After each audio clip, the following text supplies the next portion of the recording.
Hi, I'm Dr. Brittany Castongway, CEO and founder of Strategic Human Resources and Innovation, so SHRI. So thank you all for coming back and joining us for another session.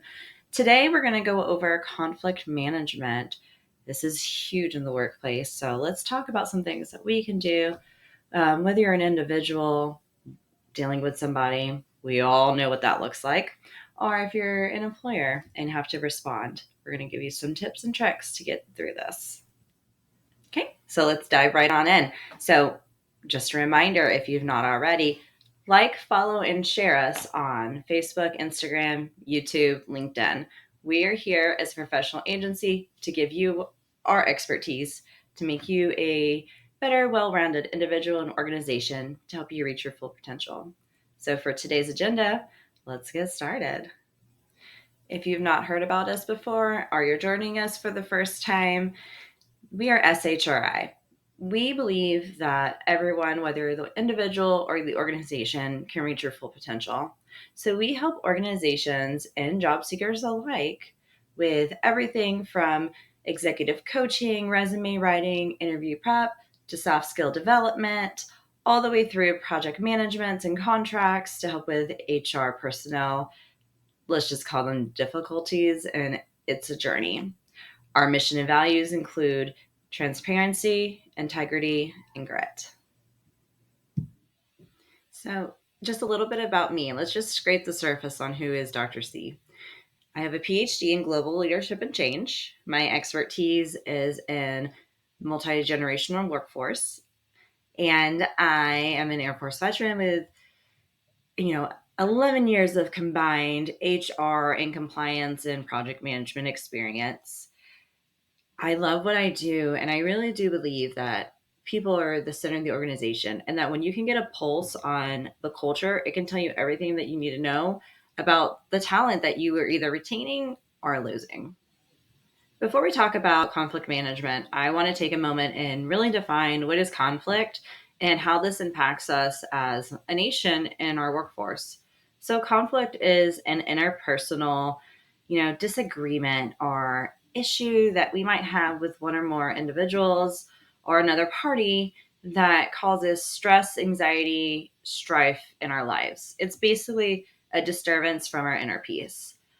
In the workforce, there's a large majority of individuals who experience workplace conflict, if not daily, weekly, with women reporting higher, rates of workplace conflict.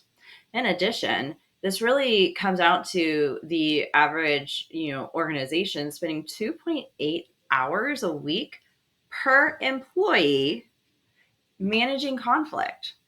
I say it all the time. I'm not here to babysit adults. But this is what I do. I end up babysitting adults because we have these conflicts and we don't know how to resolve them.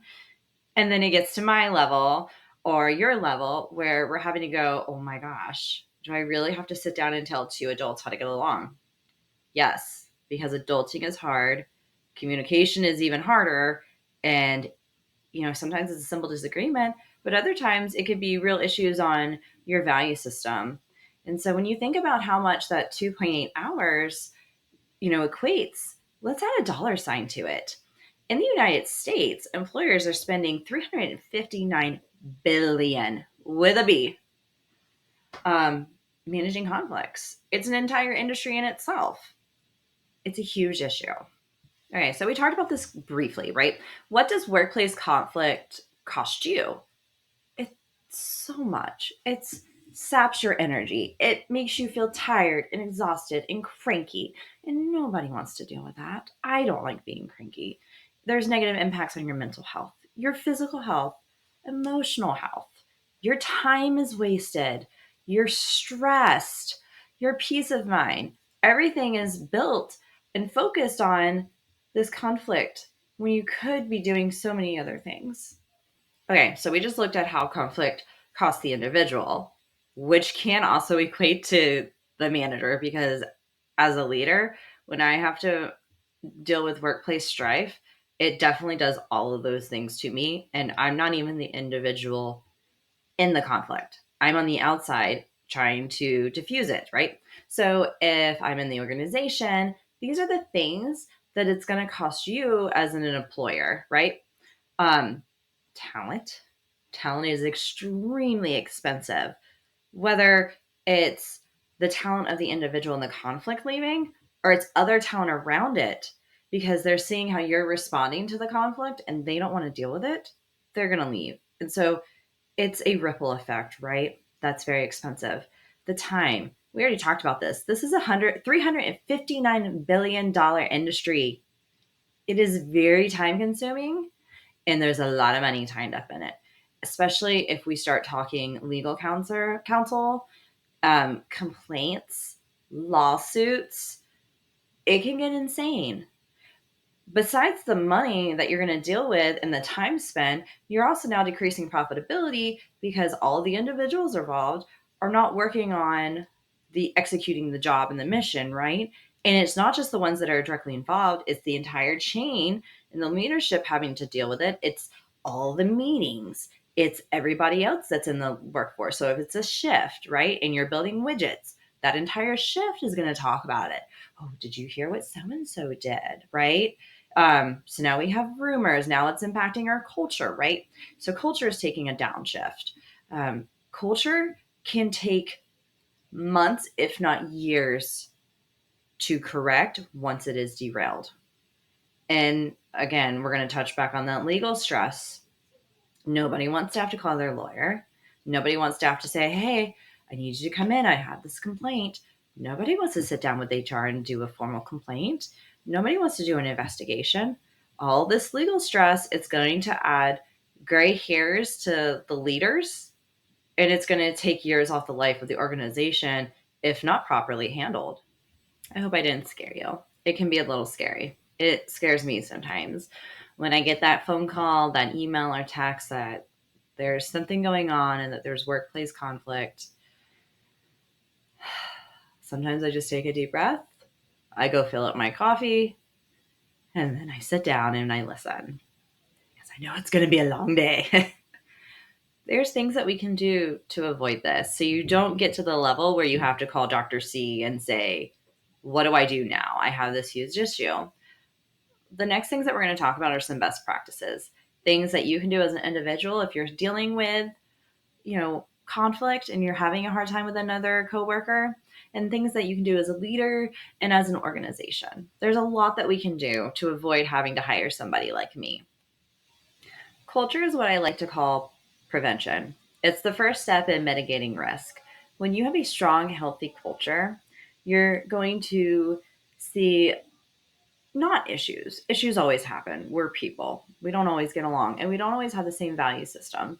But what we do see is a decrease in what is tolerated, um, as far as, really difficult, nasty conflicts that arise. So the best thing that you can do for your organization is to focus on building a really strong and healthy culture.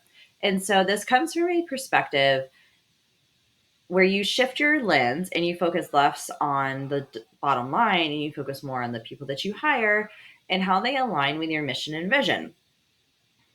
Having a strong mission and vision, fostering that culture, encouraging it every day, talking about it every day, it literally breathes life into the organization. And it's going to help build in communication where individuals thrive and want to work. It's no longer, oh gosh, I have to sit in traffic for 40 minutes and go to this job, right? This job. It's, I get to go to work and be around coworkers and do something that I believe in. If I'm going to spend 40 or more hours a week somewhere, I want it to be something that I'm proud of and that I can enjoy. And so we set standards for appropriate behavior, and this protects the organization and your reputation. Like I said earlier, it can take months to years to fix culture once it's derailed.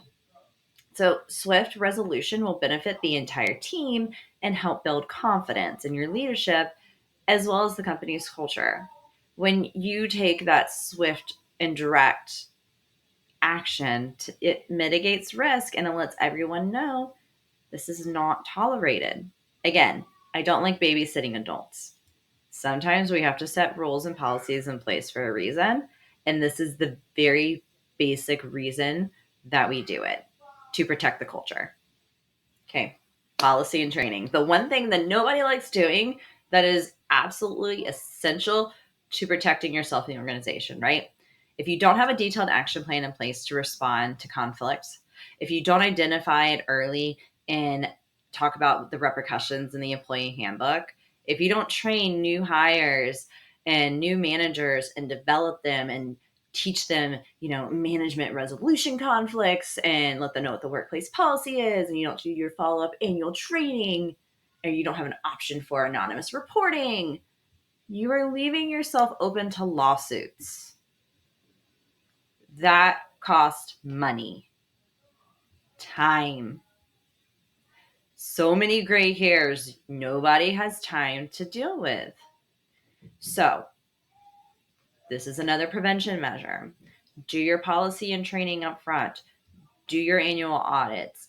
Make sure that this is a conversation that we have. Make sure that we have situational based examples and let people walk through this. Make sure we have, proper open door policies and strong leaders in place that individuals can talk to, or an anonymous, reporting claims that they can go and say, hey, I need to file a complaint, but I want to do it anonymously. Allow your employees to have a voice, because the time and effort that you take up front to handle something is going to greatly reduce the stress, the legal issues, the time and the money spent on these situations in the back end, not to mention the talent lost. Prevention is risk mitigation, right? These are the things that we put in place to hopefully keep conflict management from getting to a level that requires HR, legal, and senior leaders' involvement. We can also, be proactive by having early intervention steps in place.